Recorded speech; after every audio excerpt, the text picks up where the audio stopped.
El presente video tutorial se realiza con el fin de ilustrar cómo se diligencian los formatos para la administración del riesgo de la dirección. Se realiza especial énfasis en los riesgos de corrupción. No obstante, el diligenciamiento de los formatos también aplica para los riesgos de calidad. El taller de construcción del mapa de riesgos debe ser participativo y, de ser posible, deben registrar la información en un acta con las conclusiones del grupo. Esto facilitará el diligenciamiento de los formatos establecidos. Para el taller deben tener disponibles los formatos de contexto estratégico, identificación, análisis y valoración del riesgo, evaluación de controles y plan de manejo.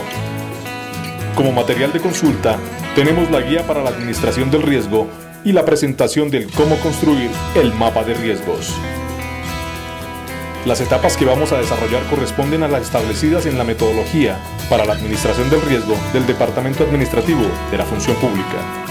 En la etapa de preparación, ustedes deben hacer una revisión de la misión, visión, objetivos estratégicos y metas. En la etapa 1, deben conocer la política de administración del riesgo de la dirección. El ejercicio inicia en la etapa 2.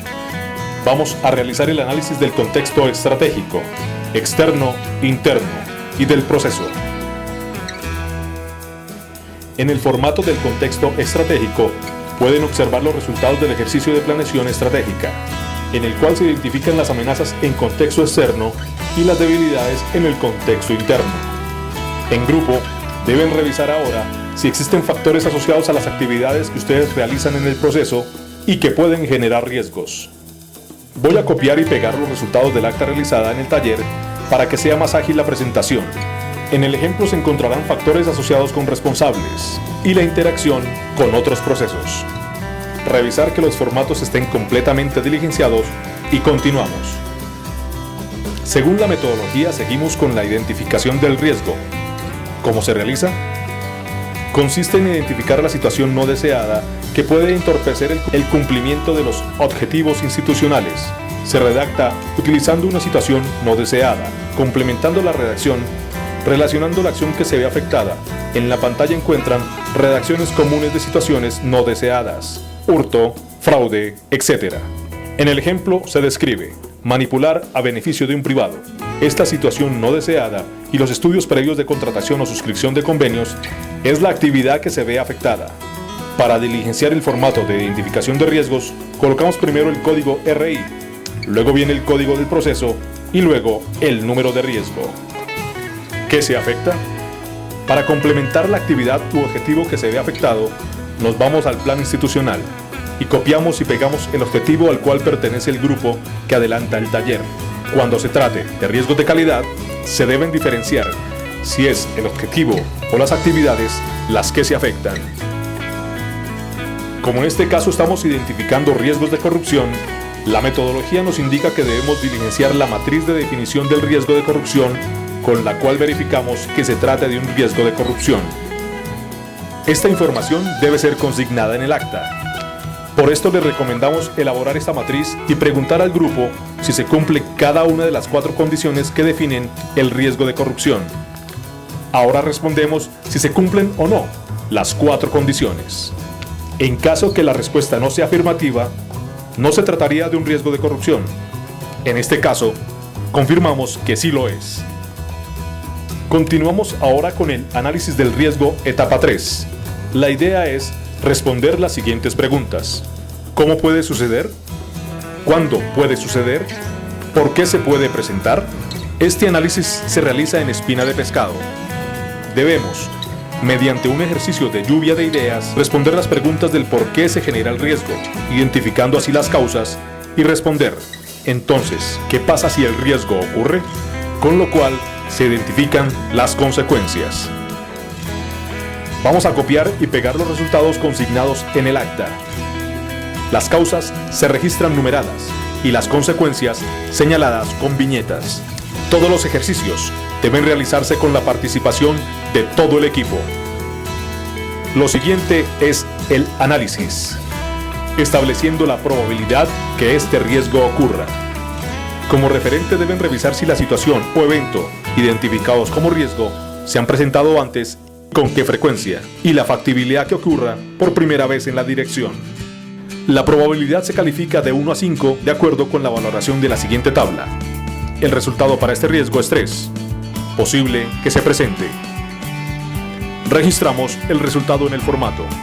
Ahora debemos establecer el impacto de este riesgo en caso que ocurra. Esto depende de las consecuencias que se hayan citado previamente. La metodología indica que debemos responder un cuestionario de 18 preguntas. De acuerdo con el número de respuestas afirmativas, se determina si el impacto es bajo, señalado con 5, impacto moderado calificado con 10 y catastrófico representado con 20. Se recomienda copiar y pegar las preguntas de la guía en el acta del taller. Y ahora vamos a dar respuesta a cada una de ellas. Todas deben ser analizadas en grupo. Para terminar, revisamos la tabla y contamos el número de respuestas afirmativas y negativas para calificar el impacto. En este ejemplo, el número de respuestas positivas fue de 15 y el número de negativas fue de 3. Por lo tanto, es clasificado como catastrófico.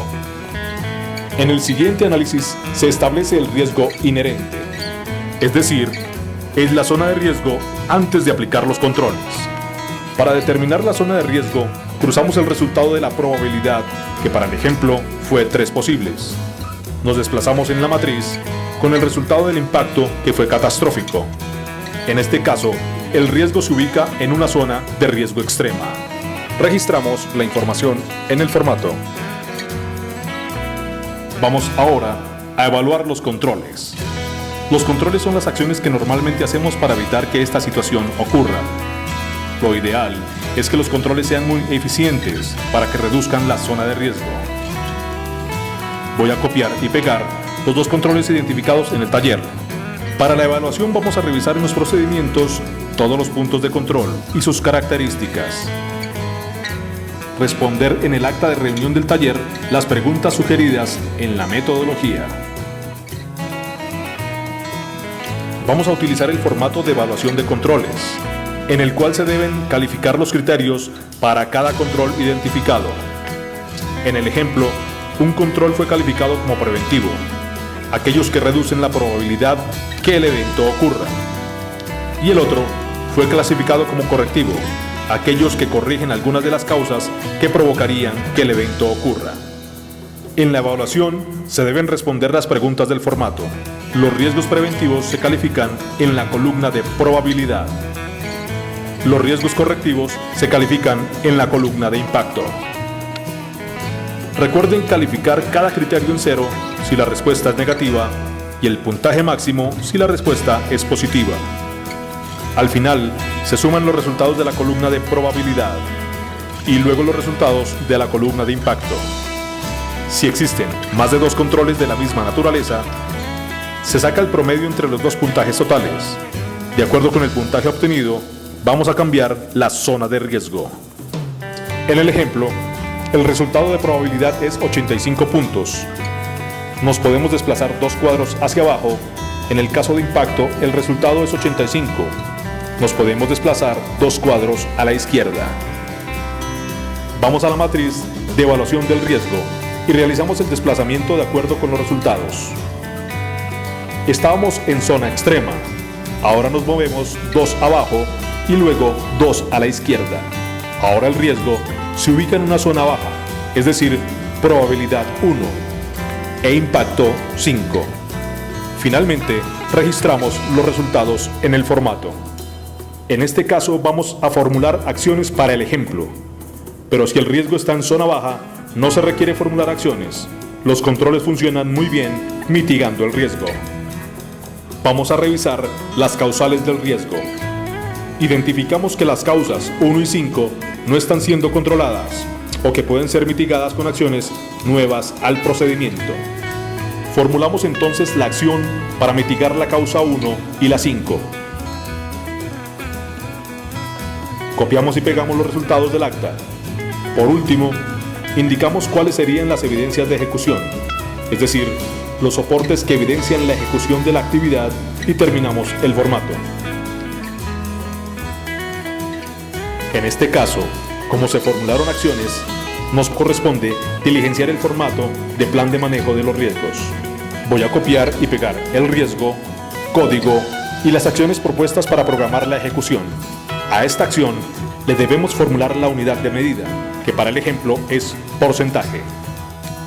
Luego formulamos el indicador y la fuente de verificación, que corresponde a las evidencias que citamos previamente en el formato de identificación del riesgo. Como esta información se encuentra en el acta del taller, voy a copiar y pegar los resultados. Para el ejemplo, en este caso se programa que el 100% de los estudios previos aprobados que se realicen en cada mes cuenten con la delegación de un profesional idóneo por escrito para que se elaboren.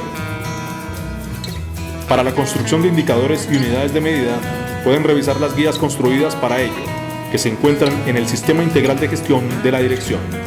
Finalmente relacionamos quién es el responsable de hacer la actividad. Para terminar el ejercicio, guardamos, verificamos que estén completos los formularios y enviamos a planeación todos los formatos diligenciados y el acta con lista de asistencia del grupo. Esperamos que este video tutorial sea de gran utilidad.